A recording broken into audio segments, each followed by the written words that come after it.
오늘 함께 보실 하나님 말씀은 잠언 17장 1절에서 6절 말씀으로 좋은 스승, 좋은 제자라는 제목으로 은혜의 말씀을 나누도록 하겠습니다. 우리 한 절씩 교독하여 읽도록 하겠습니다. 여러분 혹시 미켈란젤로를 아시나요? 네, 잘 모르실 수도 있어요. 미켈란젤로는 굉장히 유명한 조각가이고 또 그림으로도 참으로 유명합니다. 사진을 잠깐 보여주시면 사진에 보면 아주 유명한 그림 하나가 있어요. 이게 혹시 뭔지 아세요? 천지창조입니다. CF로도 많이 나오기도 했지만 저 아담과 하나님의 손가락이 맞부딪히는 저 장면 굉장히 유명하죠. 그림으로도 이렇게 유명한 그림을 남겼습니다. 이것 말고도 여러 가지 그림들이 있지만 또 하나의 그에게 유명한 작품들이 있는데 그것은 그림이라기보다는 조각이에요. 우리 다음 사진을 보면 이게 혹시 뭔지 아세요? 피에타라고 해요. 피에타. 그것은 성모 마리아, 저 가톨릭에서 말하는 성모 마리아가 예수 그리스도의 십자가 처형을 당한 그 예수 그리스도가 십자가에서 내려오자마자 그 상황, 죽어져 있는 상황, 그것을 끌어안고 있는 모습을 피에타라고 하는데 저것이 완벽한 구도로서 조각물이라고 합니다. 왜냐하면 그가 위에서 볼 때와 정면에서 볼 때 이게 완벽하다라고 하여질 수 있는 어떤 미술계에서의 작품으로서의 최고에 속하여 있는 게 바로 이 미켈란젤로입니다. 감사해요. 자, 그런데 이 미켈란젤로 이제 누군지 아시겠죠? 아시겠죠? 네. 근데 미켈란젤로는 우리가 알고 있는데 혹시 이 이름을 아시나 모르겠어요. 참 어려워요. 베르톨도 디 조반니. 조반니? 이게 아니라 로마식의 이름이에요. 디 조반니인데 그의 이름은 베르톨도예요. 베르톨도. 혹시 들어보셨어요? 안 들어보셨죠? 이 베르톨도가 누구냐면 미켈란젤로의 무엇일까요? 스승님이에요. 이 미켈란젤로가요, 어릴 때부터 사실 이 음악계나 미술계나 천재라고 하는 자들, 그들은 언제부터 두각을 드러냅니까? 태어날 때부터 드러나는 것 같아요. 그렇게 두각을 드러냈던 미켈란젤로였어요. 그림에 있어서도 마찬가지고요. 그런데 당시에 이 조각하면 로마에서 가장 으뜸이 되는 곳이 있었어요. 그게 산 마르코 수도원이었어요. 그곳이 이 조각가를 키워내는 양성 기구가 있었거든요. 근데 그곳에 이 베르톨도가 있었어요. 가르치는 입장에서 말이죠. 그럴 때 14살 되었던 누가 찾아갈까요? 미켈란젤로가 베르톨도를 찾아갑니다. 왜 찾아갔을까요? 나를 제자 삼아주세요 라고 하는 것이죠. 자, 그럴 때 베르톨도가 오케이 내 제자가 돼버렴 이라고 했을까요? 아니죠. 먼저 점검을 해봐요. 어떻게 해요? 한번 해봐 라고요. 자, 그럴 때 조각에 대해서 아예 문외한이었을까요? 미켈란젤로가? 아니었죠. 어느 정도 좀 알았고 천재였잖아요. 배우지 않았다 할지라도 분명히 무언가 두각을 드러냈을 거예요. 베르톨도의 눈에 그게 보였을까요? 안 보였을까요? 분명히 보였죠. 왜냐하면 베르톨도도 우리는 잘 모르지만 미술계에서의 거장 중에 하나이기도 합니다. 조각가에 있어서 말이죠. 그렇기에 이 베르톨도는 단번에 미켈란젤로의 재능을 알아봤어요. 그렇다면 단번에 알아보면 이제 뭐 하면 돼요? 제자를 삼으면 돼요. 야, 이제 내 문화생이 돼버렴 이라고 하면 되거든요. 그런데 그렇지 않았어요. 이런 질문을 합니다. 너는 위대한 조각가가 되고 싶은 거냐? 라고 물어봐요. 위대한 조각가가 되고 싶은 거냐? 그럴 때 미켈란젤로의 대답은 무엇일까요? 네, 그렇습니다. 였어요. 이번에는 베르톨도가 이렇게 합니다. 그렇다면 너는 위대한 조각가가 되기 위해서 무엇이 필요하다고 생각하느냐? 참 구차하게 뭔가 과정이 있어요. 분명히 재능을 봤다면 제자로 바로 삼으면 되는데 계속 뭔가 질문을 합니다. 그러면서 위대한 조각가가 되기 위하여서 너가 지금 필요한 게 무엇일 것 같아? 라고 물어봤더니 미켈란젤로의 대답은 무엇이었을까요? 제가 갖고 있는 재능을 더 훈련해서 실력을 키워내는 것입니다. 맞아요, 아니에요? 맞지요. 그런데 베르톨도는 아니다 라고 대답합니다. 베르톨도는 이렇게 말합니다. 아니다. 내 기술만으로는 안 된다. 너는 내 기술로서 무엇을 위하여 쓸 것인지를 먼저 어떻게 해라? 분명하게 결정해야 된다. 이 베르톨도는 미켈란젤로의 이미 갖고 있는 재능과 그가 얼마나 큰 미술가가 될 것이라는 것을 알고 있었어요. 그래서 이 미켈란젤로에게 정작 중요한 것은 실력이 아니라는 거예요. 연마하는 게 아니라는 거예요. 보다 더 본질적인, 그래서 so what? 너가 나중에 무엇 할 건데? 무엇을 위해서?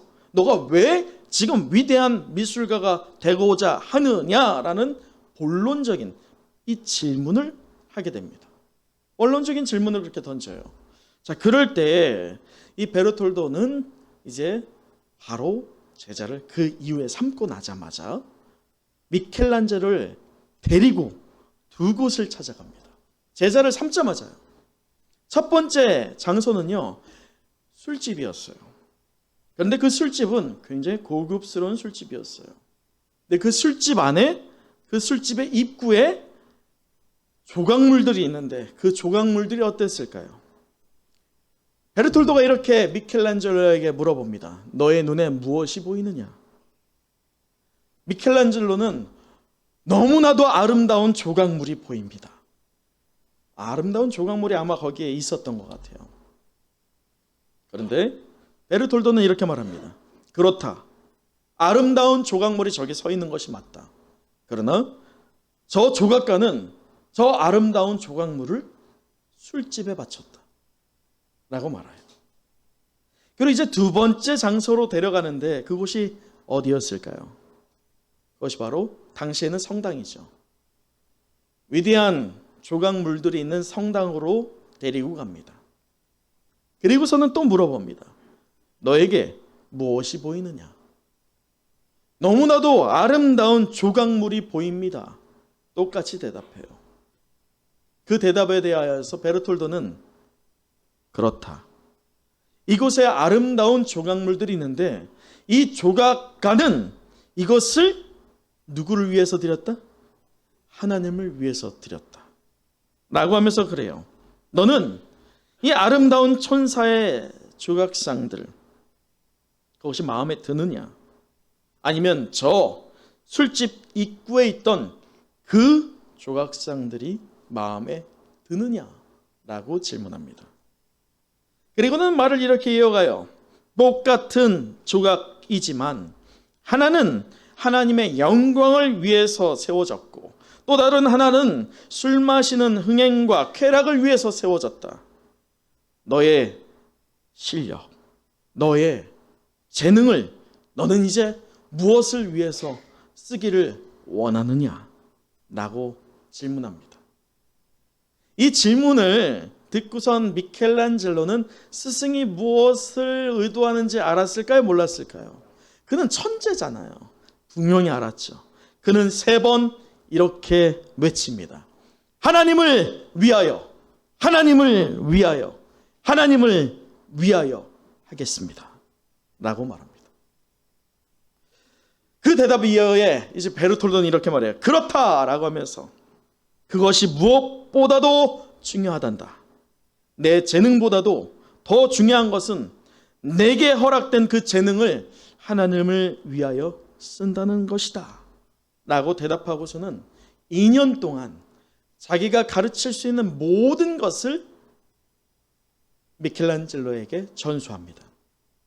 그리고 나온 게 무엇이에요? 저 피에타예요. 이해가 되시겠어요? 여러분 다들 아시듯이요.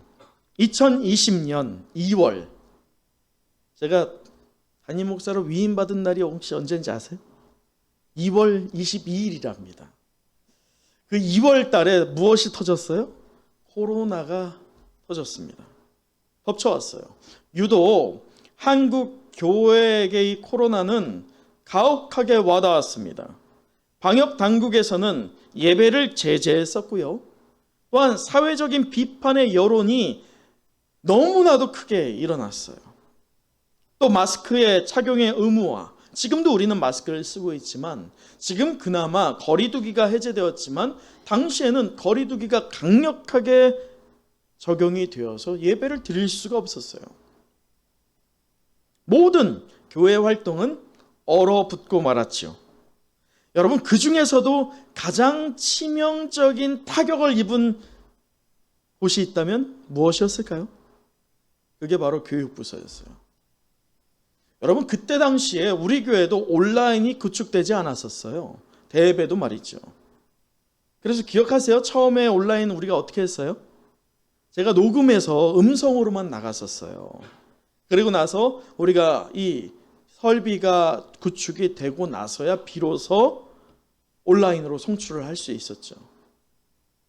그런데 우리 작년 예배도 그만큼 온라인을 대비하는 것이 늦었는데 우리 다음 세대라고 할 수 있는 교육부서는 오죽했을까요? 아무것도 구축되지 않았죠. 아니, 우선순위에서 밀렸죠. 먼저 무엇이 먼저였어요? 작년 성도가 먼저잖아요. 왜 그럴까요? 우리 솔직하게 말해보죠. 왜 작년 성도가 먼저예요? 우리 교회 성도들은 그렇게 말 안 하겠지만 저 세상에서 다른 교회 성도들은 이렇게 말합니다. 아, 목사님, 작년 성도 잃어버리면 무엇이 안 들어와? 헌금 안 들어와요. 그런데 저 다음 세대는 오히려 돈이 들어오는 게 아니라 뭐 하는 거예요? 쓰는 거예요. 그러니까 지금 뭐 해야 되는 거예요? 이 코로나 때문에 우리 긴축해야죠. 이렇게 교회들이 나왔어요. 우리 교회는 그러지 않았어요. 많은 한국 교회가 실제로 이러한 반응이 일어났습니다. 자, 그 결과 어떻게 됐을까요? 다음 세대의 교육부서들은 종족을 갖춰버립니다. 우리 교회는 어땠을까요? 초토화가 됐어요. 원점으로 돌아갔죠. 다시 시작하고 있는 단계예요. 여러분, 무엇이든지 다시 시작한다는 것은 애초에 아무것도 없는 상태에서 원래 시작했던 거와 비교해보면 더 쉬울까요? 어려울까요? 훨씬 어려워요. 다시 그 고생을 해야 되는데 용기가 안 나거든요. 여러분, 우리가 코로나19 이전에만 해도요, 한국 교회에서 다음 세대 아주 대유행을 했었어요. 그래서 이 목회자분들이 설교할 때 다음 세대라는 얘기를 안 하면 마치 시대적으로 떨어지는 것처럼 뒤쫓고 있는 것처럼 느껴지다 보니까 다 다음 세대를 얘기했거든요. 자, 그런데 그러한 과정에서 코로나19가 딱 터졌을 때 다음 세대가 어디 갔어요? 없어졌어요. 우선순위에서 밀렸단 말이에요. 작년 성도가 먼저, 사실 맞죠. 교회가 운영되기 위해서는 맞아요. 현실적인 것을 감안해 봤을 땐 맞죠. 작년 성도가 탄탄하게 버텨줘야지 다음 세대가 있죠. 작년 성도가 있지 않는 상태에서 다음 세대가 튼튼하게 자라갈 수 있을까요? 절대로 없어요. 그럴 리는 없어요. 작년 성도가 버텨줘야 되는 게 맞기는 합니다. 그러나 한국 교회들이요, 이 코로나19 때 교육부서들이 점차 소멸돼 가버렸다는 거예요. 이제 우리는 포스트 코로나를 준비하고 있는 바로 그 코앞에 있습니다. 그런데 전문가들이 뭐라고 하냐면 10년, 20년 뒤를 보면 한국 전체 교회 중에 상위에 있는 20% 교회만 다음 세대가 있을 거다라고 예측을 해요. 그런데요, 실제로 제가 기도하면서 이렇게 묵상을 해보면 진짜 그럴 것 같아요. 왜냐하면 앞서 말한 것처럼 교육부서를 키우기 위해 돈이 들어오는 게 아니라 오히려 돈을 써야 되거든요. 교회가 재정적으로 어려워지고 있는 상황에서 그건 참 쉽지 않을 노릇이죠. 여러분, 그런 부분에서 오늘 우리는 또 잠언서를 보게 됩니다. 여러분, 하나 뭔가 느낌이 오지 않으세요? 제가 5월 달에 지금 계속 어떤 본문을 사용하고 있습니까? 잠언 말씀을 계속 사용하고 있어요. 여러분, 잠언이 왜 우리에게 유익하다고 했습니까? 이미 십자가 은혜를 경험한 성도가 신앙생활 하다 보니, 세월이 흐르다 보니 어떤 부분에서 무감각해지는 거예요. 그의 영이 굳어져 가는 거예요. 뜨겁지도 차갑지도 않은 그런 상태가 되는 거예요. 그럴 때에 도전을 주고 있는 본문이 있다면 그것이 무엇이라고요? 그게 잠언이에요. 그래서 우리는 가정의 주간을 맞이하여서 우리는 잠언서를 지금 보고 있습니다. 오늘 역시나 솔로몬은 좋은 스승 밑에 좋은 제자가 나온다 라고 하는 그러한 취지에서 우리에게 큰 가르침을 주는데, 오늘 말씀을 보자면 이 지혜로운 의인의 삶과 어리석은 악인의 삶을 대조시키는 방법을 솔로몬은 사용하고 있어요. 자, 오늘 우리 1절 말씀을 한번 같이 읽어보도록 할까요? 오늘 1절이에요. 시작. 한 조각만 입고도 화목하는 것이 제육이 집에 가득하고도 다투는 것보다 나으니라. 여러분, 저는 이 6월달을 시작으로 두 가지의 사역에 힘을 실어보려고 합니다. 첫째는 우리 작년 성도가 우리가 사도행전을 통해서 원형적인 복음에 대해서 이론으로 배웠다면 이제 실제를 적용하기 위하여서 6월달부터 작년 성도를 대상으로 생명의 삶이라는 13주의 과정을 시작하게 될 것이고, 또 9월부터는 이것을 적용해서 새로운 구역으로 이제 시작이 될 거예요. 근데 두 번째가 있어요. 두 번째는 다음 세대입니다. 말로만 다음 세대 했을 때 여러분 보세요. 한국 교회가 얼마나 다음 세대가 소멸되어 갔는지. 우리 교회가 그런 교회가 되지 않길 바랍니다. 우리 교회가 다음 세대를 말로만 하는 것이 아니라 이 다음 세대를 향하여서 우리가 공격적인 사역을 해보려고 합니다. 다각도에서 말이죠. 여러분, 그럴 때 가장 시급한 문제가 뭘까요? 다음 세대에 있어서 아이들이 없는 것? 아이들은 분명히 옵니다. 근데 아이들이 왔을 때 더 큰 문제가 있어요. 교사가 없어요. 여러분, 그래서 그것을 위해서 기도해 줘야 할 책임이 있다는 것이죠. 우리 함께 하길 간절히 소망합니다.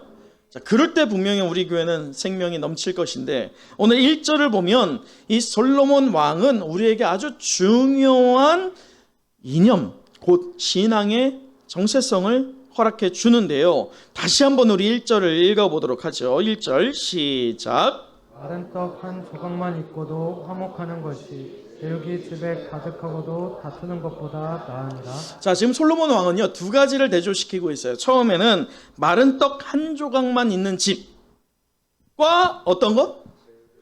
제육이 가득한 집. 제육이 가득한 집 하니까 뭐가 떠오르세요? 제육볶음이 떠오르네요. 제가 참 제육볶음을 좋아하는데, 여러분, 여기에서 제육은 그 제육볶음이 아니에요. 여기서 제육은 뭘까요? 여기에서 그것은 제사를 드린다 할 때 제자고요. 육은 바로 그 제사물에 말하는 어떤 형체를 말해요. 제육이라고 하는 것은 제사를 드리고 나면, 하나님께 감사제와 화목제를 드리고 나면 하나님은 그 가정에게, 번제는 하나님이 다 살라서 가져가셨지만 감사제와 화목제만큼은요 일부만 취하시고 나머지를 어떻게 했을까요? 가족이 먹도록 돌려보냈습니다. 그래서 이 감사제와 화목제가 끝나고 나면 하나님도 기쁘지만 그 제물을 우리 가정이 먹으면서 어떻게 되는 거예요? 화목해지는 거예요.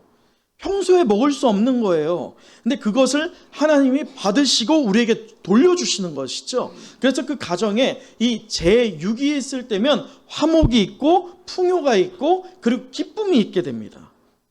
자, 그런데 이 제육이 많다라고 하는 것은 그만큼 드린 예물과 드린 헌신이 어떻다는 거예요? 많다는 거예요. 여러분, 그렇다면 우리에게 오늘 적용해 보자면 우리가 드릴 게 많다는 것은 곧 세상적으로 무엇이 많다는 거예요? 돈이 많다는 거예요. 곧 이것을 쉽게 말하면 돈이 없고도 화목하는 것이 돈이 많고도 다투는 것보다 낫다라고 말하는 것입니다. 여러분, 오늘 말씀에서 저는 두 가지를 우리에게 적용해 보는 시간을 갖고자 합니다. 첫째는요, 오늘 1절 말씀을 통해서 성도의 삶에 있어서 이 행복이라는 것이, 한번 저를 따라해 보겠어요? 재물에 많고 적음에 달려있지 않다. 무엇이요? 성도의 행복이. 일반 사람의 행복이 아니라 성도의 행복이 말이죠. 성도라면 여러분, 신앙생활 하는데, 우리가 이왕이면 신앙생활 하는데 무엇이 가득해야 됩니까? 행복해야죠. 행복이라는 게 돈이 꼭 많아야지 행복합니까? 또는 행복이라는 게 돈이 없으면 불행합니까? 꼭 그렇지는 않다는 거예요. 자, 그런데 여러분, 오늘날 우리에게 이것을 적용해 보면 한번 보세요. 여러분, 사람이 행복하기 위해서 돈이라는 물질이 필요할까요? 안 필요할까요? 필요하죠, 사실. 필요합니다. 돈이 없어도 행복할 수 있지만 돈이 많으면 더 행복할 수 있죠, 사실.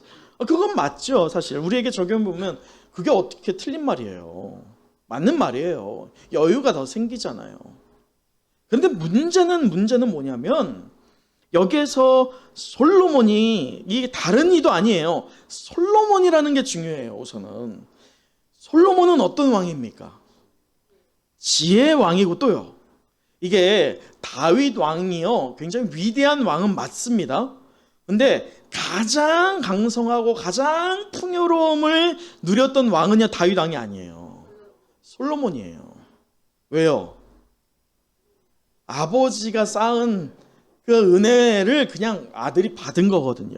그런 부분에서 우리가 부모된 자로서 우리의 자녀를 위해서 기도하는 것도, 또 신앙생활 열심히 하는 것도 그런 것이죠.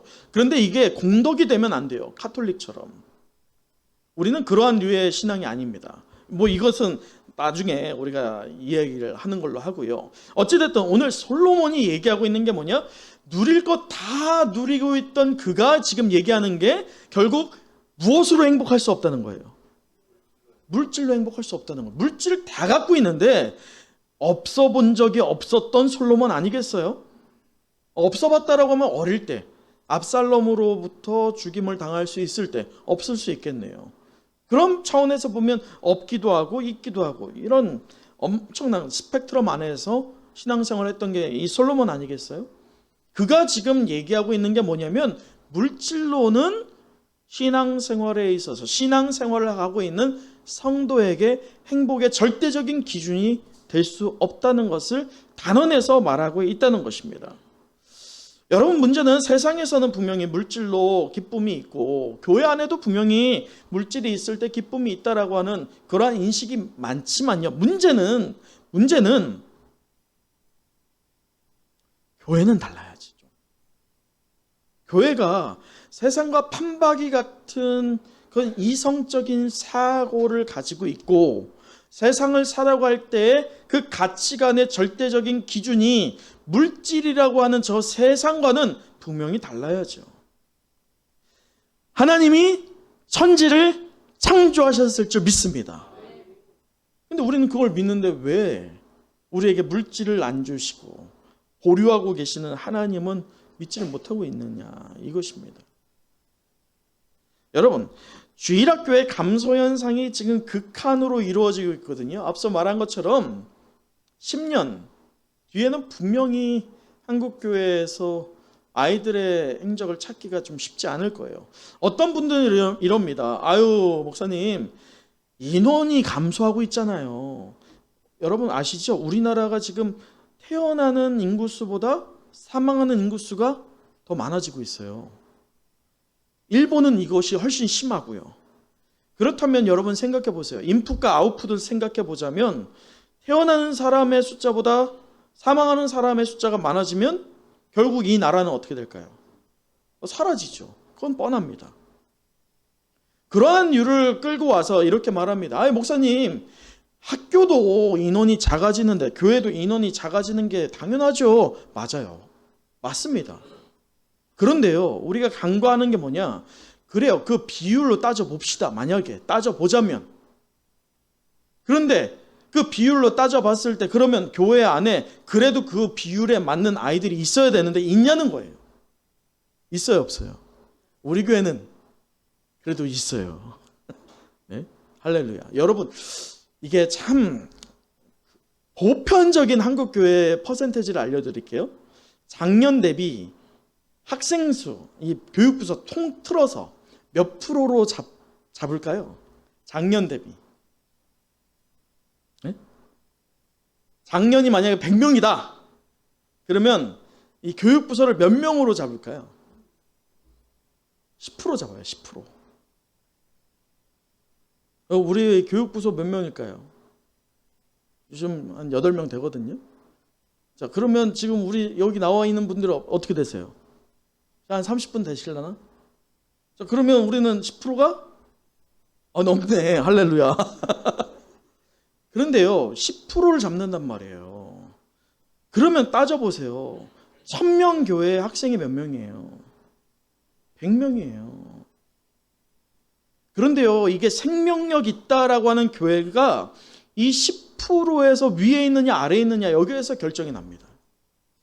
생명력 있다라고 하면 이 숫자가요, 반대로 가요. 학생 수가 훨씬 더 많아집니다. 100% 대비 100%가 되는 게 아니에요. 100% 대비 200%가 갈 수 있어요. 부흥하는 교회는요, 부모가 나와서 아이가 나오는 교회는 이전의 교회들, 우리 이전 세대, 여러분들이 신앙생활 할 때 교회 초기의 모습이 그랬죠. 80년대, 90년대가. 지금은 그러지 않아요. 지금 소위 부흥하는 교회, 좀 뭔가 된다라고 하는 교회는요, 여기입니다. 부모가 나와서 아이 안 나와요. 여러분 지금 보세요. 여러분 나온다고 여러분 아이들 나오세요? 아니잖아요. 그게 이제 안 먹힌다니까. 이 시대가요. 어떻게 돌아가고 있는지 아세요? 자녀가 나올 때 부모가 나와요. 이게 완전히 패러다임이 바뀌었어요. 그렇기 때문에 정말 은혜가 있다라고 하는 교회라고 한다면요, 작년 대비 아이 숫자, 이 교육부서, 중고청 다 합쳐서 훨씬 더 많아집니다. 사랑하는 은혜와 성령이 함께하는 은성교회 성도 여러분, 우리 은성교회가 바로 그러한 교회 되기를 간절히 소망합니다. 그것을 소망둬야죠. 예? 그런데 이 심각한 문제가 무엇이냐? 이 두 번째 문제가 있어요. 교육부서들은 있는데 무엇이 부재하느냐? 교사가 부재한 거? 그건 더 문제가 아니에요. 정작 더 문제가 뭐냐? 교육부서에 대한 교육 가치관이 부재할 때. 목표가 없는 거예요. 그냥 애들 나오면 되는 거야. 애들 나오고 머릿수가 되면 되는 거예요. 여러분, 그렇게 할 때 우리 이전에 제가 자라올 때 우리 교회들이 대부분 그랬어요. 그때 엄청난 제자훈련이 있었어요? 아니잖아요. 성경학교 재밌게 하고 아이들 간식 맛있게 주고 선물 잘 챙겨주면 아이들 많이 나왔습니다. 당시엔 그랬어요. 여러분 요즘에 아세요? 학교 앞 전도할 때 아이들한테 뭔가 전도할 때 먹을 거 주잖아요. 아이들 저희 때 같은 경우는 어땠어요? 아이들 썰물처럼 밀물처럼 밀려 들어왔거든요. 지금은 애들 보지도 않아요. 그거 왜 그럴까요? 엄마가 받지 말라고 했어요. 이래요. 그리고 또 한마디 합니다. 우리 집엔 더 좋은 거 있어요. 그렇게 말합니다. 여러분, 이제 우리 이 나라가요, 선진국 반열에 올랐어요. 이 개발도상국 나라의 선교를 가보면, 우리 이제 나중에 좀 정비가 되면 선교를 하게 될 것인데, 개발도상국 나라에 가서 선물 주면요, 아이들 물밀듯 올려옵니다. 과거에 우리 80년, 90년도 그 상황이 재현돼요. 그러면 진짜 감동이 일어나요. 우리가 뭔가 한 것도 없는데 애들이 우선 많잖아. 그러면 정말 이게 거기서 오는 피드백이 굉장히 크거든요. 그런데 선진국을 가봐야 돼요. 선교를. 이게 일반적으로 선교를 선진국 안 갑니다. 여러분, 제가 만약에 여러분 우리 선교 갑시다, 우리 미국 갑시다 라고 하면 어떻게 생각하겠어요? 목사님 이상한 생각하시네. 왜 미국을 가? 아니에요. 선교의 개념은 개발도상국 가는 게 선교가 아니에요. 주는 게 선교가 아니에요. 오히려 선진국들이 오히려 어떻게 되고 있어요? 교회가 없어지고 있어요. 선진국 가봐서 제가 일본 특히나 가보면요, 일본 가서 먹을 거 주는 선교하죠. 한 명도 안 받아가요. 단 한 명도 안 받아가요. 우리나라 아까 앞서 얘기했던 아이들의 반응보다 훨씬 더 심해요. 왜요? 자기들은 이게 다 있거든. 그리고 저걸 내가 어떻게 믿어? 그 사람들은 의심이 많잖아요. 하나도 안 받아요. 여러분, 주는 선교가 쉬울까요? 전하는 선교가 쉬울까요? 주는 선교는 정말 쉬워요. 자, 문제는요, 이 교육부서를 운행해 갈 때 그 가치관이 다만 주는 것으로 하면요, 어떤 일이 일어나느냐. 분명히 교회에서 뭔가 열심히 일어나서 유치부에서 잘 키워서 유초등부로 올리는데 그 과정에서 몇몇 아이들이 좀 유실됩니다. 또 중고등부까지 이렇게 올려보내는데 거기서 청년부로 또 올려보내요. 그런데 또 거기에서 또 어떻게 돼요? 또 사라집니다. 자, 청년부에서 이제 어떻게 될까요? 종적을 감춰요. 그게 우리가 이때까지 해왔던 그런 패턴 아니에요? 왜 그럴까요? 왜? 딱 하나예요, 답은. 가치관이 없으니까. 우리가 뭘 해야 될지 모르니까. 그냥 오면 좋은 거예요, 오면. 여러분, 더 이상 교회가 그러한 모양새로는 죄송하지만 안 먹혀요. 이제는 안 먹혀요. 우리 다음 세대에게는요. 그러게 분명한 핵심 가치관이 있어야 되는데요. 그게 오늘 1절에서 말하고 있는 것과 1절인데 1절 다시 한번 읽어드리면 마른 떡 한 조각만 있고도 화목하는 것이 제육이 집에 가득하고도 다투는 것보다 어떻게 하다? 여러분, 이게 맞아요? 우리가 이성적으로 생각해 보면, 세속적인 안목으로 보면 맞아요? 틀린 말이잖아요. 있는 게 더 낫지. 어떻게 없는 게 더 나아. 근데 여기에서 화목과 여기에서 다툼은요, 그냥 인간적인 화목과 다툼에 그치는 것이 아닙니다. 누구하고 있까요? 하나님과예요. 우리가 기도할 때 여러분 언제 열렬하게 힘써 눈물로 기도합니까? 평안할 때? 힘들 때예요. 고통이 있을 때, 빈곤할 때 기도하지 않습니까? 지푸라기라도 집으려고 하는 그러한 심정으로 우리 기도하지 않아요? 자, 그러면 이제 여러분 다 누릴 것들 다 있어요. 기도가 잘 나오십니까? 이게 바로 솔로몬이 경험한 인생사였어요. 여러분, 그러기에 오늘 말씀을 통해서 우리가 분명한 것은요, 교사들에게만 맡길 게 아니라는 거예요. 우리가 분명한 교육 기준이 있어야 돼요. 그 기준이 무엇이냐? 하나님께 영광 돌리는 거예요. 여러분, 미켈란젤로를 보세요. 뭐라고 합니까? 하나님을 위하여, 하나님을 위하여, 하나님을 위하여. 그는 죽을 때까지 하나님과 연관되어 있는 미술 작품들을 만들어냅니다. 그것이 그의 신앙 고백이었어요. 그렇다면 우리가, 또 우리의 자녀들이, 우리의 다음 세대가 우리 좋은 스승되는 저와 여러분을 통해서 좋은 제자가 되어야 되지 않겠습니까? 그러려면 우리가 먼저 하나님의 영광을 위하여 살아야 할 줄 믿습니다. 또한 우리의 그 영광 돌리는 모습을 보며 우리의 자녀 역시나 하나님 영광을 위하여 사는 인생 될 때 우리 교회는 생명력 넘치는 교회가 될 줄 믿어요. 여러분, 두 번째 도전이 주는 것은 바로 3절인데요. 우리 3절을 또 한번 읽어보도록 하죠. 3절 시작. 도가니는 은을, 풀무는 금을 연단하거니와 여호와는 마음을 연단하시느니라. 여러분, 이 도간이나 풀무는 사실 같은 류의 것인데 금과 은을 재련할 때 사용하는 도구입니다. 다들 아시듯이 이 금이나 은은 본래적인 그 광물로 채취가 되잖아요. 그럴 때 금 덩어리가 나오나요? 네? 금 덩어리 보신 적 있으세요? 실제 금 덩어리. 뭐 사진이나 뭐 뉴스나 이런 데서 보신 적이 있으세요? 저는 실제 많이 봤거든요. 많이 봤다는 건 책이나 영상에서 봤다는 거예요. 실제로 본 게 아니라. 근데 보면 금이 이렇게 있지만 금하고 같이 뭐가 있을까요? 불순물, 돌들이 같이 껴 있어요. 자, 그럴 때 이 돌과 같이 있는 혼합물로 되어 있는 그 금이 그 빛을 내는, 금빛, 여러분 금빛이 어떤 빛인지 아시죠? 햇빛을 받으면 아주 그 노란빛이 쫙 빛나잖아요. 그 금빛을 낼까요? 안 내요. 그렇지가 않아요. 우리가 알고 있는 금은 맞지만 그렇게 빛나지 않습니다. 금의 본래적인 성향이 나오려면 반드시 하나의 과정이 필요해요. 그게 뭘까요? 그게 바로 풀무불이에요. 고온으로 들어가야 됩니다. 여러분, 은은 이 녹는 점이 960도라고 하고요.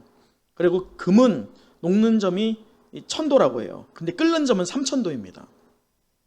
금이라는 게 나오려면 이 3000도의 열을 가열해서 완전히 액체로 만들어야 되는 거예요.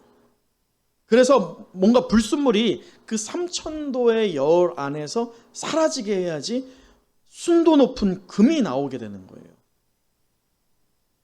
그 순전한 금이 되기 위해서는 불순물이라는 게 섞여 있으면 안 되죠. 불순물이 빠진 금, 우리가 이제 좋은 금이라고 한다면 순도 몇 프로라고 해요? 100%는 없어요. 99.9%라고 하죠. 여러분, 이것이 우리의 신앙에도 똑같다라고 지금 누가 말하고 있어요? 솔로몬이 말하는 거예요. 왜냐? 솔로몬도 그 과정을 경험했거든요. 그가 이렇게 말할 수 있는 것은 단 하나입니다. 책을 보고 했을까요? 그의 경험에 비춰서 지금 얘기하는 거예요. 이 잠언은요. 솔로몬은 분명히 그의 인생에서 가장 정점을 누렸음에도 불구하고 이러한 말을 할 수 있는 것은 우리가 다는 알 수 없지만 그의 인생에도 하나님이 허락하시는 풀무불이 있었다는 거예요. 여러분, 우리를 한번 생각해 보시죠. 우리에게 세속적인 상태로서는 우리의 죄가 여전히 있습니다. 우리가 사망의 종로로 타였고 죄와 사망의 그늘 아래에 있었거든요. 그런 상태에서는 우리는 우리의 본래적인 선한 영향력을 드러낼 수 없게 됩니다. 그래서 오늘 이 3절을 통해서 두 번째 우리에게 도전 두는 게 뭐냐면, 저를 따라해 보시겠어요? 성도의 시련이 참된 예배자가 되게 한다. 시련이 있어야 되는 거예요. 그 풀무가 있어야 되는 거예요. 불순물이 빠져야 되는 거예요. 그럴 때 비로소 순도 높은 금이 나오는 것처럼 온전한 하나님을 예배하는 참된 예배자가 나올 수 있다는 것이죠. 여러분, 참된 예배자는 그냥 이렇게 주일에 오셔서 예배드리는 그러한 류를 참된 예배자라고 성경에선 말하지 않습니다. 참된 예배자는 하나님을 위하여, 하나님의 영광됨을 위하여, 그것이 그의 삶의 일원리가 되는 것이 바로 참된 예배자예요. 그가 어디에 있든지 그렇기에 선한 영향력을 남기게 됩니다. 자, 그런데 풀무라고 하는 이것, 여러분 기대하십니까? 할렐루야? 네, 저도 싫어요. 그런데 필요하다는 거예요. 자, 이사야서 48장 10절에 하나님께서 이렇게 말씀하십니다. 보라, 내가 너를 연단하였으나 금으로 하지 아니하고 너를 고난의 풀무에서 택하였노라 라고요. 고난의 풀무에서 택했다. 그 불순물이 비로소 빠졌을 때, 온전한 하나님의 자녀가 되었을 때 비로소 하나님께서 사용하시겠다라는 것입니다. 그런데 우리는 그것이 겁나죠. 피합니다. 여러분, 그런데 우리가 풀무를 마냥 무작정 피하기만 하면 어떻게 되느냐? 그 결과도 솔로몬이 제시합니다. 4절 한번 읽도록 할까요? 4절이에요. 시작. 악을 행하는 자는 사악한 입술이 하는 말을 잘 듣고 거짓말을 하는 자는 악한 혀가 하는 말에 귀를 기울이느니라. 여러분 잘 보세요. 이 풀무를 통해서 우리가 재련되지 않는다면 우리에 있는 그 불순물 되는 것들이 빠지지 않는다면, 제거되지 않는다면 우리는 여전히 세속적인 상태에 있다 보니까 우리에게서 나올 수 있는 것은 딱 두 개가 지금 나와요. 뭐가 나옵니까? 악을 행하는 자가 된다는 거예요. 또 무엇이 나와요? 거짓말을 하는 자가 될 수밖에 없다는 것입니다. 여러분, 저는 두렵습니다. 우리 중에 여전히 악을 행하는 자와 거짓말하는 자에 머무르고 있으면서도 그것을 깨닫지 못하고 있는 성도가 행여 있지 않을까? 그것이 두렵습니다. 여러분, 사도 바울이 왜 나는 날마다 죽노라라고 말했을까요? 그에게도 이러한 옛 성품, 옛 성향들이 뿜어져 나왔다는 것이에요. 그러게 오늘 우리는요, 결단해야 돼요. 온전히 그 시련을 통해서 참된 예배자가 되었다라고 한다면 우리에게서 무엇과 무엇의 모습은 나오면 안 된다는 거예요? 악을 행하는 것, 거짓말하는 것. 그것은요, 교회를 절대로 세우지 못합니다. 여러분, 우리 은성교회가 포스트 코로나를 준비하면서 가장 조심해야 될 게 바로 이것입니다. 우리 안에 악은 그 모양이라도 우리는 따라서는 안 됩니다. 또한 우리 안에 거짓이 있어서는 안 됩니다. 그것은 결국 교회를 분열시키게 됩니다. 그러기에 오늘 우리는 좋은 스승되는 예수 그리스도의 말씀을 온전히 받아서 이제 좋은 제자가 되고, 또한 좋은 제자로 우리의 영성을 키우면서 이제 또 한 번 우리가 한 단계 업그레이드 되어서 이제 무엇이 돼요? 좋은 스승이 되어서 우리의 자녀와 우리의 다음 세대에게 좋은 제자가 되게끔 그 밑거름이 되어야 한다는 것이죠. 여러분, 5절을 보세요. 5절. 가난한 자를 조롱하는 자는 그를 지으신 주를 멸시하는 자요, 사람의 재앙을 기뻐하는 자는 형벌을 면하지 못할 자니라 라고 솔로몬이 말합니다. 여러분, 이것이 말하는 게 뭐예요? 4절에서 다만 악을 행하는 것, 거짓말하는 것, 여기에서 그치면 다행이라는 거예요. 악은요, 제가 항상 말하잖아요, 가속력이 붙어요. 한 번 죄를 짓는 것, 한 번 거짓말하는 것, 한 번 악을 행하는 것, 그것이 어렵지 두 번은요 훨씬 쉬워요. 그리고 훨씬 강력해집니다. 그러다 보니 가난한 자를 조롱하게 되는 거예요. 여러분, 교회 안에서 가난한 자를 조롱하게 되는 거예요. 만모니즘이 잠식하고 있는 저 세상의 잣대가 교회 안에 적용되어서 누가 얼마를 하는데 그 얼마가 그 사람의 신앙의 기준이 된다 라고 하는 것은 교회를 망칩니다. 여러분, 누가 얼마 하는 거 궁금해하지 마세요. 뭘 궁금해해요? 내가 하나님께 온전히 하는 게 중요한 것이지 누가 하는 걸 궁금해할 필요도 없는 거예요. 왜냐? 가난한 자를 조롱하는 자가 될 수 있거든요. 우리가요, 얼마든지 말이죠.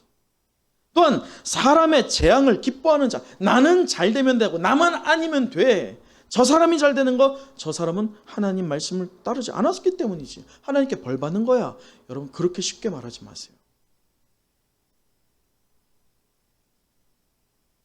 온전한 기준은요, 내가 하나님의 좋은 제자가 되고 있느냐. 그래서 이 잣대를 여러분에게 대세요. 우리 주님이 말씀하시잖아요. 저 사람의 무엇을 보고 무엇을 보지 못한다?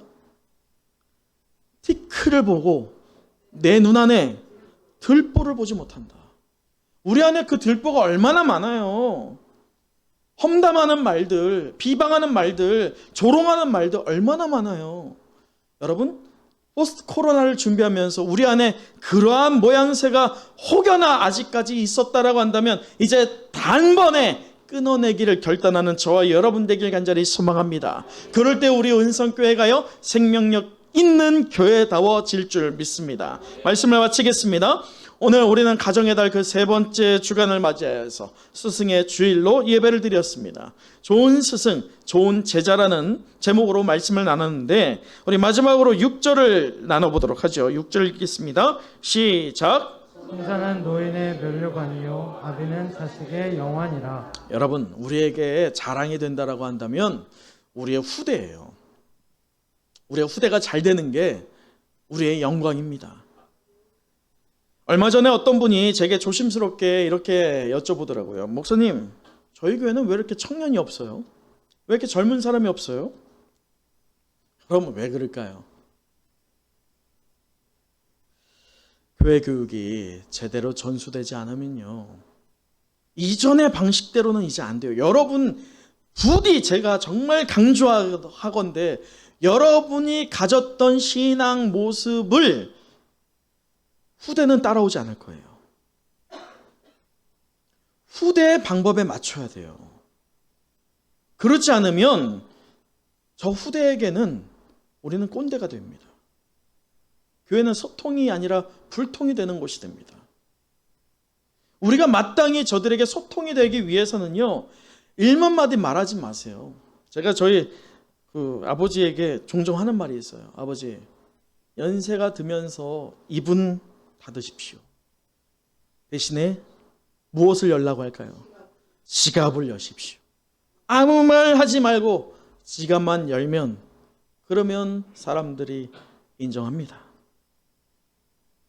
행함으로 보이라는 거예요. 여러분 마찬가지입니다. 우리의 후대에게 일만 마디 말로 이것 해라 저것 해라 이렇게 해야 된다 저렇게 해야 된다 이제 안 통해요. 분명히 안 통합니다. 포스트 코로나를 맞이해서 안 통할 거예요.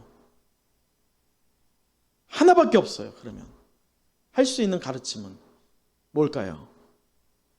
보여주는 거예요. 그거밖에 없어요. 야, 교회는 이거 해야지, 너 저거 해야지, 나 옛날에 얼마나 했는데. 여러분 그런 말 하지 마세요. 지금 여전히 할 수 있어요. 왜 과거만 말합니까? 그럴 때에 우리의 다음 세대들은요, 좋은 스승을 만나게 되는 거예요. 여러분 한 분 한 분이 좋은 스승 될 줄 믿습니다. 그래서 우리의 자녀들과 우리의 다음 세대가 말뿐이 아니라 정말 마지막 세대가 아니라 우리의 신앙을 전수받는 다음 세대답게 좋은 제자로 양성되는, 그 양성의 터가 되는 우리 은성교회 되길 간절히 축원합니다. 기도하겠습니다.